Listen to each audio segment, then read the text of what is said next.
Well, it's March now. There's snow on the ground here. Actually, it wouldn't be so bad, but the wind's blowing about 50 miles an hour outside right now. Temperatures in the low 20s. It's really kind of getting tough to ride, or tough to get myself through this longer winter. I come back here and I take a look at my riding gear, sitting there waiting oh so patiently. The helmets are covered. So how the heck we get through this? Well, there isn't really a cure, but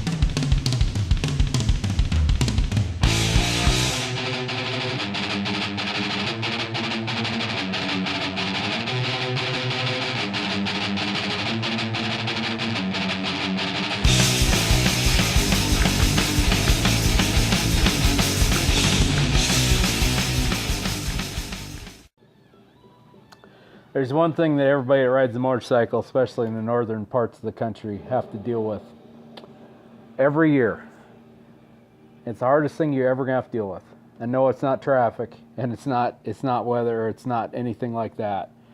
It's having to deal with the fact that you can't go out for a ride because it's still winter time and you haven't been on the bike for a while. So that was one of the lucky ones. I got to go on a 50-mile ride in January, but honestly, that's the only ride I've been on since October. So now that it's March, I'm kind of really wanting some nice weather to come. We've been pretty spoiled the last few years. I know last February I put on almost 400 miles just in February, but this year not so much. There's been more inches of snow since January since February, beginning of February, than miles I've rode. So, but what are you gonna do? One thing I do, and of course this just get this time of year, so you start thinking about your summer trips, where you're going, what you're gonna do. And there's, well, part of the reason for this is, well, I like to get planning on things early, because there's some places you go where there's not a lot of places to stay and they're big tourist traps, and honestly you got to have your rooms figured out and long before the summertime. I know some don't believe in that approach, but I do, because honestly I want to have a place to stay.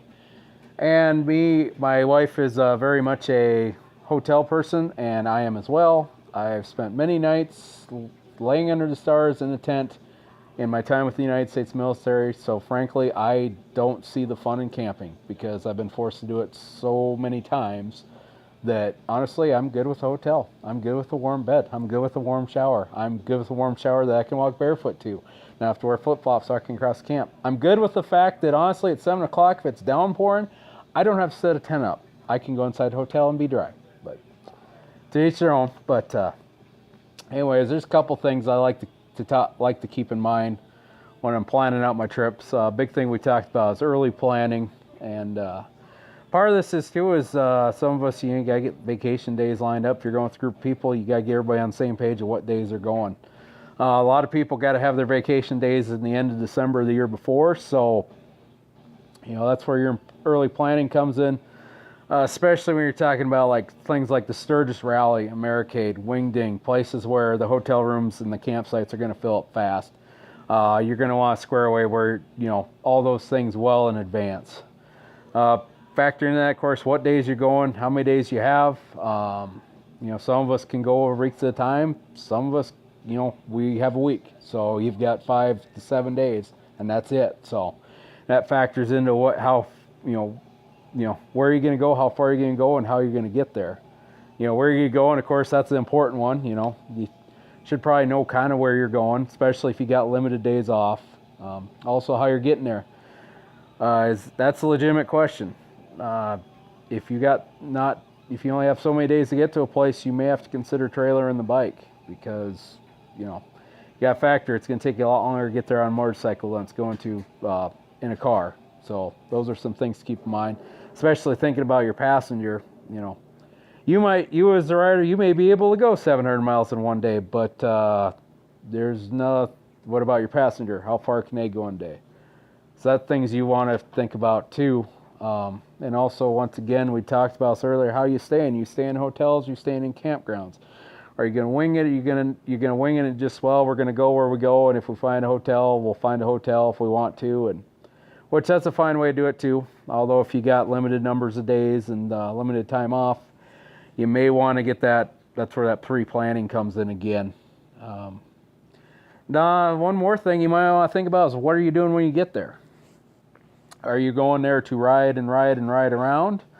Are you going to an event like Americade where you're going to go and, hang around the area, do exhibits all day? Are you going Sturgis Rally? Are you going to sit there and go people watch all day?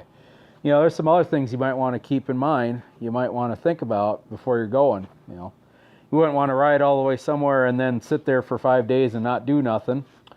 And some of your group may want to do that. Some may not want to do that. So that's kind of where you're talking about. You're talking about your groups and all that stuff. But I think kind of keeping those things in mind, those very much can help you for success for your trips. I know we've done a lot of pre-planning, a lot to think about already. Hopefully we have some good places to go. But anyways, that's Sorry about that little hiccup there. My camera was screaming at me that I didn't have enough time left to record. But anyways, like I was saying, kind of keep those in mind for your trip. That's probably some good things to think of beforehand.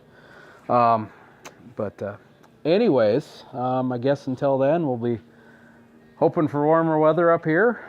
And once it comes, we'll go out and ride and we'll enjoy ourselves. Anyways, we'll see you next time.